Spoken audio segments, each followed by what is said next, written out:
Welcome back. 0845 500 1025. Terry's our next caller. Hi, Terry. Hi, guys. Hi there. I'd like to take Hugh Keevins to task on a couple of these cliches he's came out with tonight.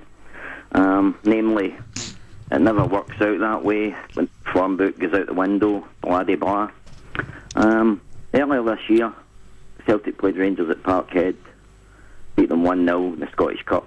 As far as I'm concerned, the bookies were concerned, Celtic were favourites that night, expected to win, and did win. Also earlier this year, played them in the league at Parkhead, bookies favourites, expected to win, and we did win. We won 3-0. So where does that leave Hugh's argument that Celtic can't do it on the big occasion? And I'd like to come back on his answer. When I say the big occasion, I mean when you've reached that stage, such as Inverness, when the league can be won. Celtic let their fans down that night, and they have the mental image of Neil Lennon kicking the bottles up in the air because he knew that the league had been in his grasp and had fallen from his grasp. Obviously, there are exceptions to every rule, and the unpredictability of the old firm can sometimes be questioned. You can sometimes get an old firm game where, yes, it does go according to plan, according to form, but for the most like the last two. But for the most part, these games are unpredictable. Terry. I come back in. Of course you can. Comparing Celtic playing Rangers to Celtic and Inverness, yes, it was a big occasion. We could have won the league, and we couldn't have actually won it on the night, but they went a long way towards it. But trying to say that Celtic beating Rangers twice earlier this season doesn't count as a big occasion, or an equally big occasion as going to Inverness with some league games to go, is beyond me. No, but you're anyway. Let's just stay right where we are on that one, Terry. Celtic players have subsequently admitted that when the final whistle blew at Inverness, Chris Commons did this in a piece a few weeks ago. When the final whistle blew at Inverness, they knew they had blown the league. So that's what I'm talking about. That occasion where you have the trophy-winning moment and you don't come across. Celtic haven't won as many trophies in recent years as a club of Celtic size should.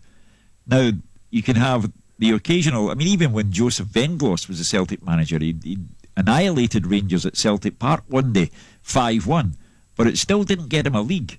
So it's the trophy-winning moments I'm talking about that Celtic haven't delivered as often as a club of their size should.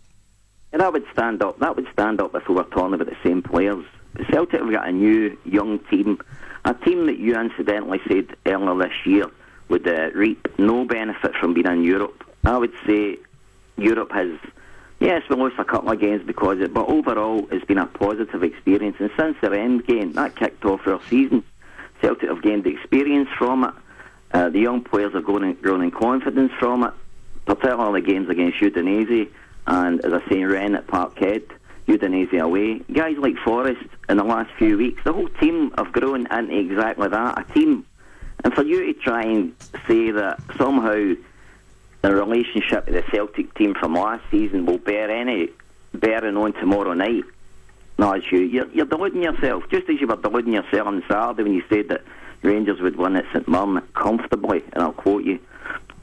Yeah, of course. I mean, as I say, the joy of my job is I give you my prediction on who'll win a match, and then when it's all over and you know the final result, you come on and tell me I'm an idiot. So that's just part of the joy.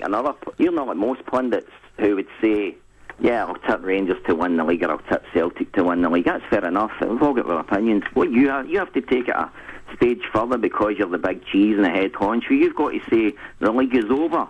So I take it if Celtic get beat tomorrow night, it'll be over for a second time. I'm neither the big cheese or the head honcho in here. So he's a grande fromage. Yeah, as I said at the start of the season, in a game we play to please people like yourself, Terry, we are asked who we think will win the league. But you can't seem to see the difference. The difference between what? The difference between tipping somebody to win the league and saying that the league is over.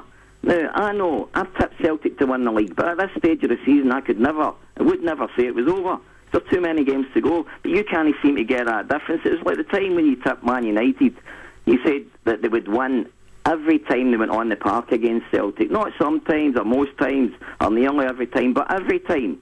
And when you make those categoric statements, that's where you stand out from the rest of the pundits. Yeah. You, as I say, are an egotist, and you've got to... You never treat Celtic and Rangers the same way. That's the way I see it. Well, I was the one who said on Saturday's programme, when Fraser Wishart and Gordon Dalziel were saying they couldn't see it was a red card for Lee McCulloch, I said I have to take the two of them to task. Yes, it is a red card, and yes, he is the look of a man who's done wrong. So I just simply call it as I see it, as we go along. I don't think I've got a problem with ego. If I say it in a way that you find unpalatable, then okay. Other people find it entertaining. Terry, thank you. 084